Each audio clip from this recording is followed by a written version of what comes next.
Sebelum kisah ini dimulai, jangan lupa di-subscribe channel ini. Terima kasih.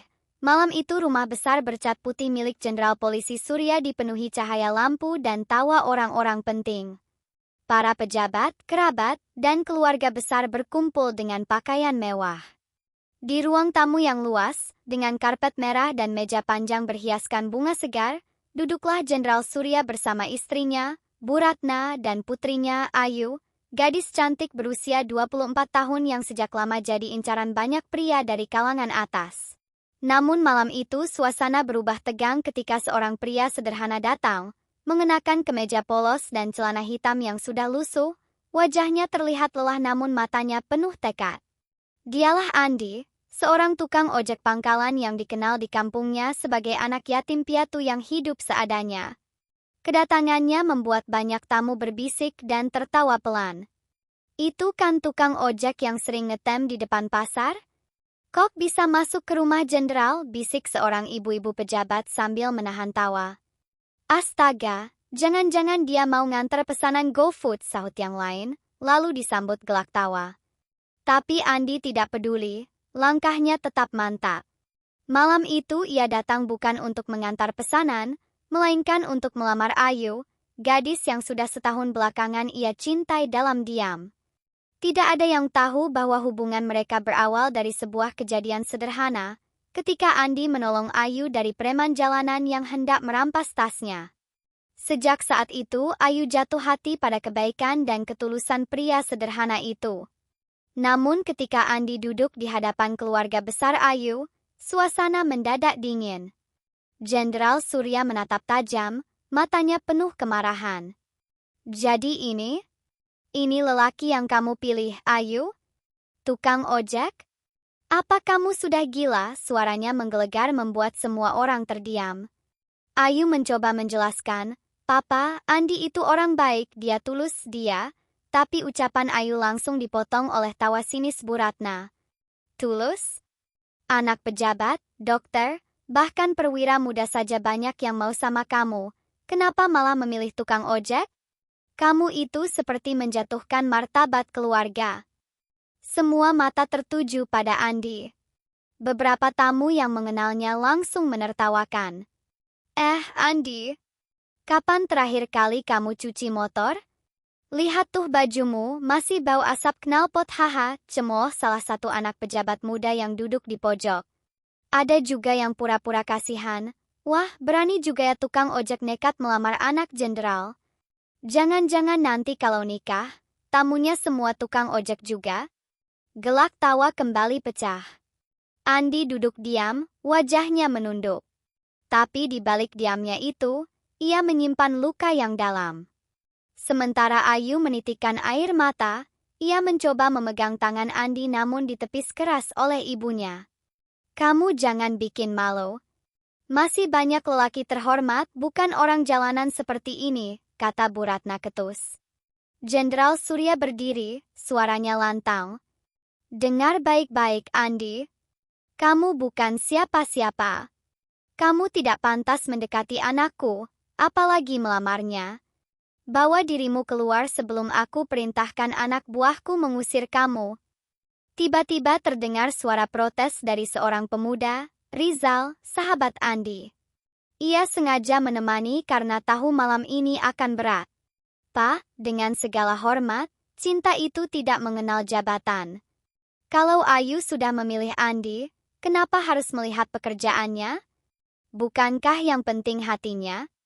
Namun perkataan Rizal hanya membuat situasi makin panas. Seorang perwira muda yang hadir langsung menyambar. "Diam kamu! Jangan ikut campur. Ini urusan keluarga besar, bukan urusan tukang ojek atau temannya yang sama miskin." Rizal nyaris ingin membalas tapi ditahan Andi. Ia masih berusaha menjaga kesopanannya. Namun yang paling menyakitkan adalah ketika salah satu tamu, seorang pengusaha kaya bernama Tarmizi yang juga pernah menjodohkan anaknya dengan Ayu, berdiri sambil tertawa lantang.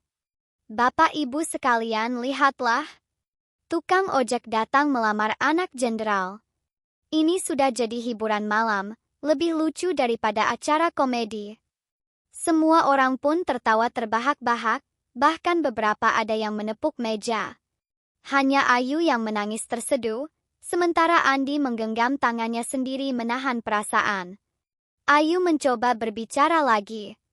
Papa, Mama, tolong dengarkan aku. Aku mencintai Andi bukan karena hartanya. Dia pernah menolong aku, dia selalu ada saat aku butuh. Aku bahagia bersamanya. Bukankah kebahagiaan anak lebih penting daripada gengsi? Namun kata-kata itu membuat Jenderal Surya semakin murka. Ia menghentakkan meja hingga gelas berjatuhan. Diam kamu, Ayu. Jangan bodoh. Kamu tidak tahu siapa dia sebenarnya. Tukang ojek hanya bisa hidup dari recehan. Bagaimana bisa membahagiakanmu? Suasana semakin panas ketika seorang ajudan jenderal mendekat dan berbisik, Pak, mau saya usir sekarang? Surya mengangguk, namun sebelum ajudan bertindak, Andi akhirnya berdiri. Suaranya tegas meski sedikit bergetar. Pak, Bu, saya tahu saya bukan siapa-siapa di mata kalian. Saya hanya tukang ojek, benar? Tapi izinkan saya berkata satu hal, cinta saya pada Ayu lebih tulus daripada semua perhiasan yang kalian punya. Saya datang malam ini bukan untuk mempermalukan, tapi untuk meminta restu. Kalau kalian menolak, saya bisa terima. Tapi tolong jangan hina pekerjaan saya, karena dari motor itulah saya bisa bertahan hidup tanpa mencuri, tanpa merugikan orang lain. Kata-kata itu membuat ruangan hening sesaat. Namun sayangnya, justru setelah itu terdengar tawa yang lebih keras. Wah, hebat juga ya tukang ojek bisa pidato, ejek Tarmizi lagi. Tapi tetap saja, kamu tidak pantas. Semua orang kembali tertawa. Dan pada detik itu, Ayu tak tahan lagi. Ia berlari ke kamar sambil menangis. Andi hanya bisa berdiri kaku, sementara semua orang menatapnya dengan hinaan. Tidak ada yang tahu bahwa di balik identitas tukang ojek itu, Andi menyimpan rahasia besar yang bisa mengubah semua pandangan mereka. Setelah malam itu, kabar tentang tukang ojek yang berani melamar anak Jenderal Surya menyebar cepat ke berbagai kalangan. Bahkan menjadi bahan obrolan tetangga hingga aparat di markas polisi. Beberapa orang menertawakan keberanian Andi, sementara sebagian kecil justru kagum dengan keteguhannya. Namun bagi keluarga besar Jenderal, peristiwa itu dianggap aib. Bu Ratna tidak henti-hentinya memarahi Ayu. Kamu itu bikin malu, Ayu. Semua tamu pulang sambil menertawakan kita. Apa kamu tidak tahu gengsi keluarga kita hancur gara-gara tukang ojek itu? Ayu hanya menangis di kamarnya. Hatinya sakit karena cintanya diremehkan, tapi ia tidak bisa begitu saja meninggalkan Andi. Malam itu ia diam-diam menghubungi Andi lewat telepon. Andi, aku minta maaf. Aku tidak bisa menahan mereka. Tapi aku percaya sama kamu. Aku tahu kamu bukan sekadar tukang ojek biasa. Suara Ayu bergetar, Andi hanya terdiam. Ayu, jangan menangis. Aku janji, suatu hari nanti mereka semua akan melihat siapa aku sebenarnya. Aku hanya butuh waktu. Keesokan harinya, suasana di pangkalan ojek menjadi ramai. Teman-teman Andi sesama tukang ojek seperti Pak Slamet dan Udin mendekat, penasaran dengan gosip yang sudah tersebar. Andi, katanya kamu semalam melamar anak jenderal? Edan tenan, Andi. Beneran kamu? Tanya Udin sambil tertawa. Andi tersenyum kecut. Iya Din, aku serius. Tapi mereka menolak, malah menghina aku.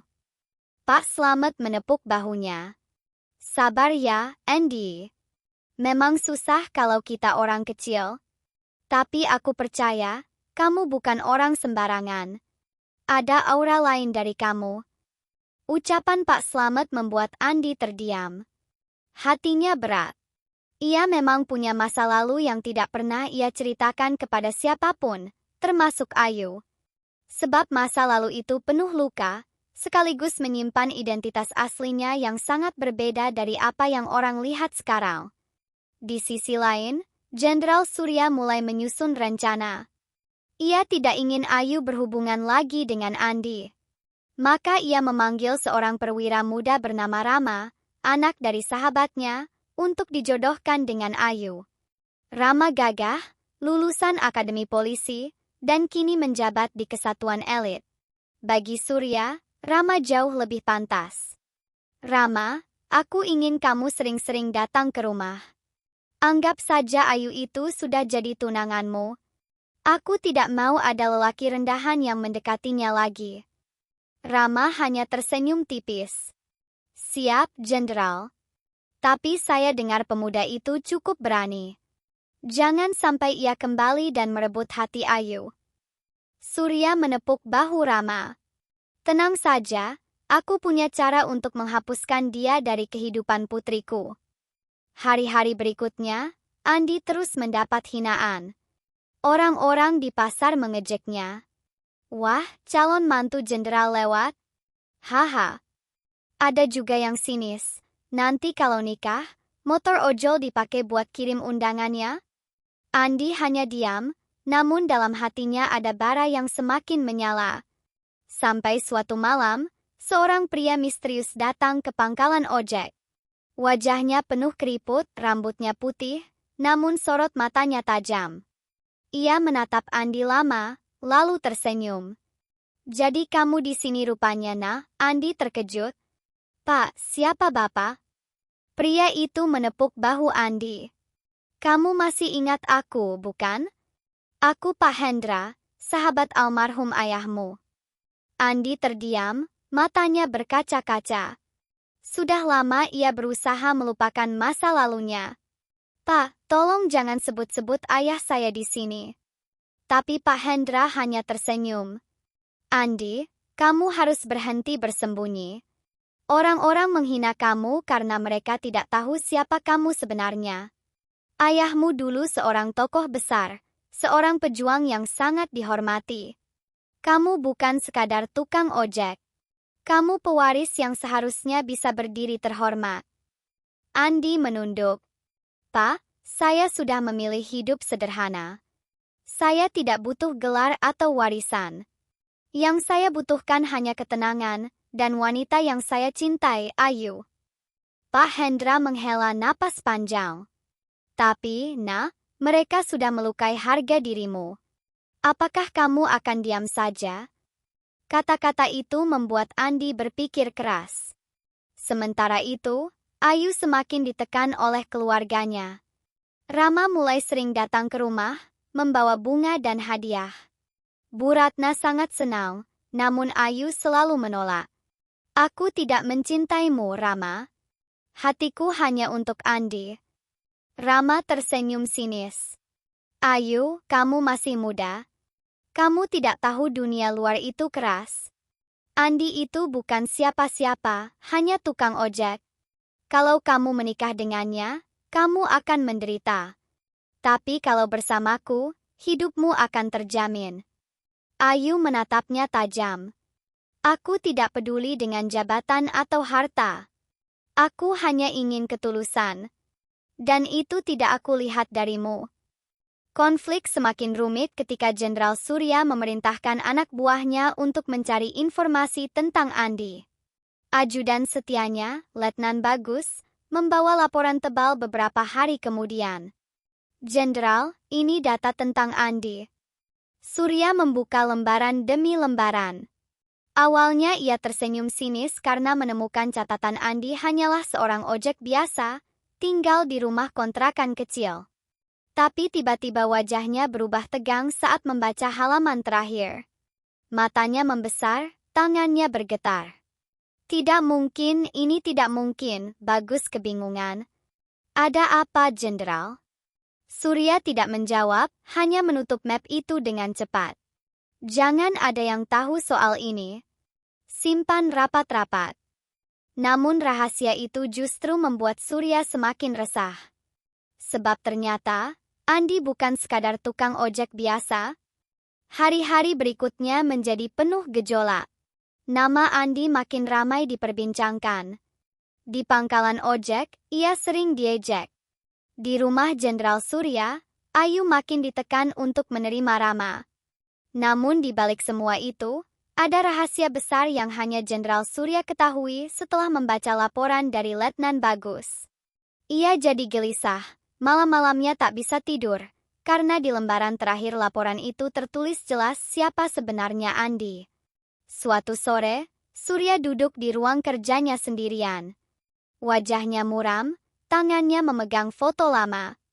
Foto itu menampilkan dirinya bersama seorang pria gagah berambut ikal yang mengenakan seragam militer. Budi, gumamnya lirih. Ya, Budi adalah sahabat lamanya yang sudah lama dianggap mati. Tapi ternyata, Andi adalah putra dari Budi. Bukan sembarang orang, melainkan putra seorang pahlawan yang dulu pernah menyelamatkan nyawanya di medan operasi militer. Hanya saja, Budi gugur dalam tugas, dan keluarganya terpaksa hidup sederhana. Andi yang masih kecil saat itu tumbuh tanpa ayah, hingga akhirnya menjadi tukang ojek untuk bertahan hidup. Surya menutup wajahnya dengan tangan. Ia diliputi rasa bersalah, karena dulu ia pernah berjanji akan menjaga keluarga sahabatnya, tapi justru sekarang ialah yang menghina anak itu. Namun Surya tetap keras kepala. Ia berkata dalam hati, "Aku tidak bisa membiarkan Ayu menikah dengan orang yang hidupnya seperti ini.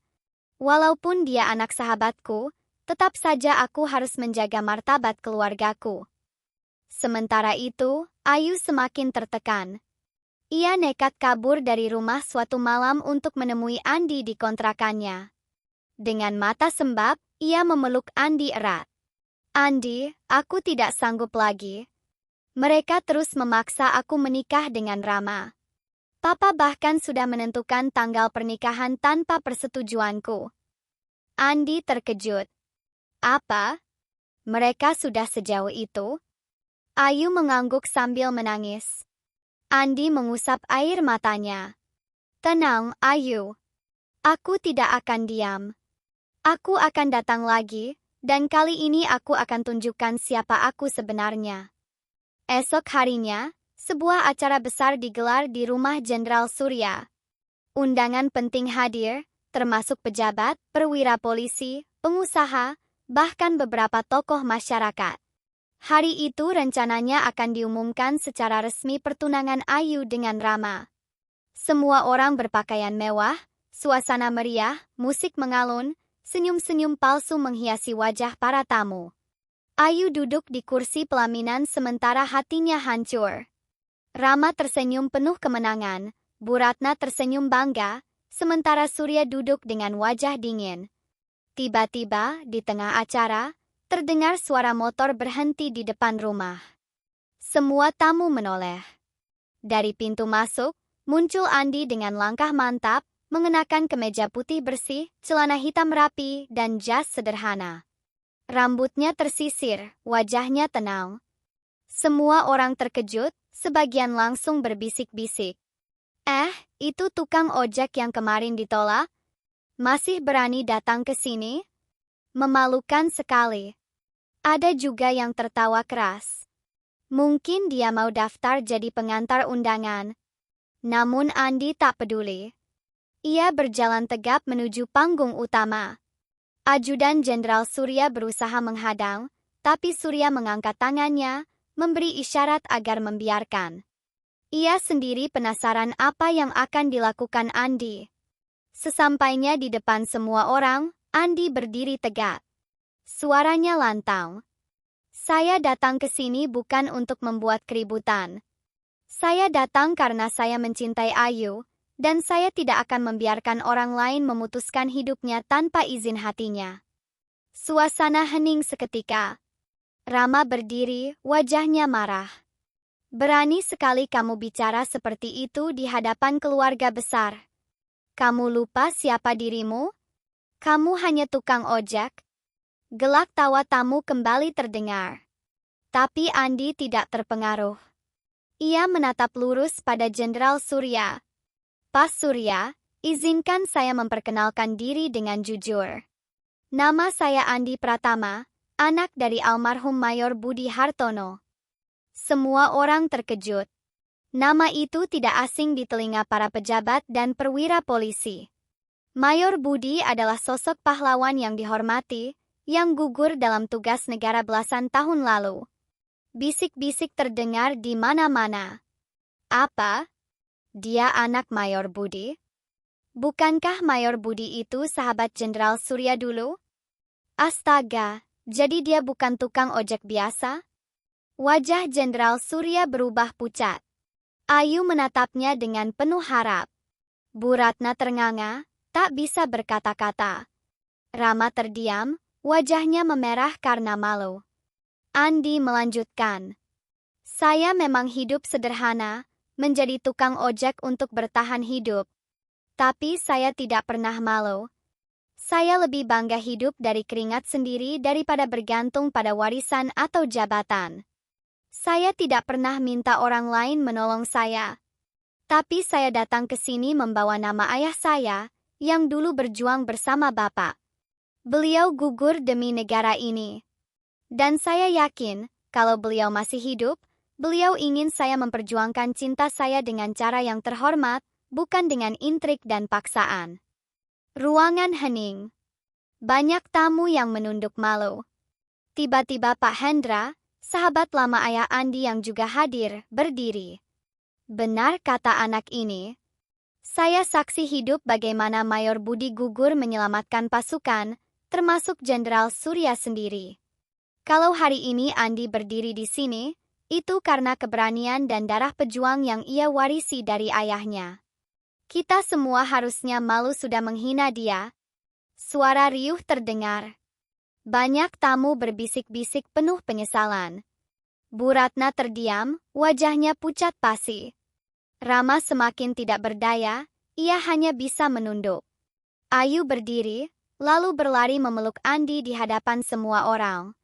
Aku tidak peduli apa kata mereka. Aku hanya tahu aku mencintaimu, Andi. Tangis Ayu pecah, dan banyak tamu yang terharu melihatnya. Jenderal Surya menunduk lama, lalu akhirnya berdiri. Wajahnya penuh penyesalan. Andi, maafkan aku. Aku terlalu buta oleh gengsi. Aku lupa janjiku pada ayahmu. Aku berhutang nyawa padanya, dan seharusnya aku menjaga keluarganya. Tapi justru aku menghina anaknya sendiri. Maafkan aku, Nak, suaranya bergetar, matanya berkaca-kaca. Semua orang yang hadir terkejut, karena jarang sekali seorang jenderal meminta maaf di depan umum.